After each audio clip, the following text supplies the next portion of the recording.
Mia. Sneebs. I'm so done Ah. for me. Oh, Kids. gorge. Sturm Garsha Thark. Thark. Bull Gilm. Hey. When playing The Sims 4, it's important to remember that all of those fond memories you have from The Sims 3 were a result of 5 years worth of work. That's not to say The Sims 4 base game shouldn't be fun without all this extra content, DLC packs and things of that nature. I'm just tempering expectations by reminding you that EA and Maxis likely have a long-term vision that expands far beyond the game's launch. Where we are now with The Sims 4 is merely the base for which many expansions will be built upon. Unfortunately, none of these expansions have been detailed yet, and without any sense of what the future entails, it's hard to look past what's missing in this game.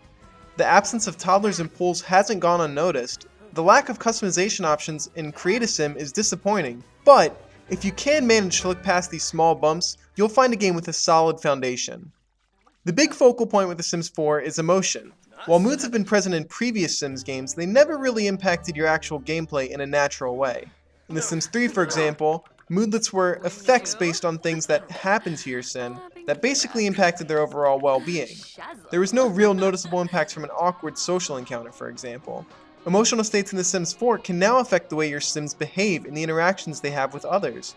Being rejected on a date could result in some serious embarrassment, causing your sim to want to be alone for a while. Thankfully, many of these emotions last for just a short time and can often be changed based on other actions you perform.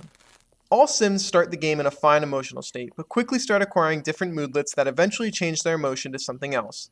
These different emotions open up all sorts of possibilities when it comes to interacting with objects and other Sims, making the entire experience a much more realistic and lifelike one.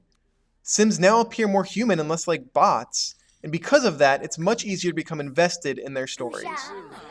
The ability for your Sims to multitask is another feature briefly touched upon in previous games, but finally fully embraced in The Sims 4.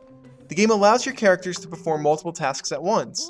You can now read while on the toilet or flirt while making dinner.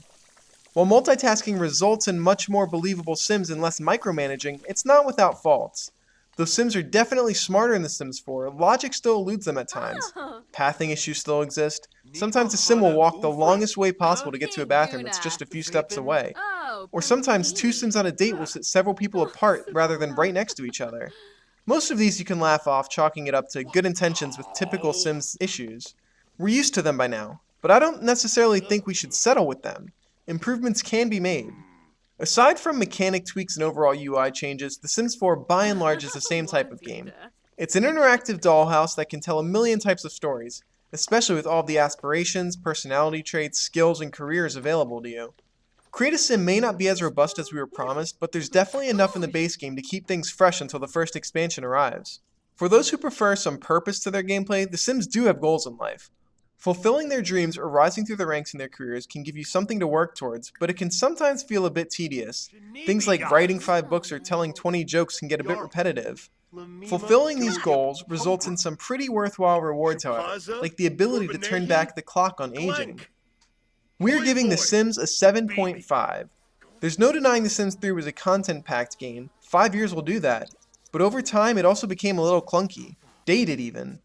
The Sims 4 serves as a fresh start. It inherits many of the ideas of its predecessor, improving upon them in most cases, but also wipes the slate clean in order to start the cycle of content over again, with what is hopefully a much more stable build.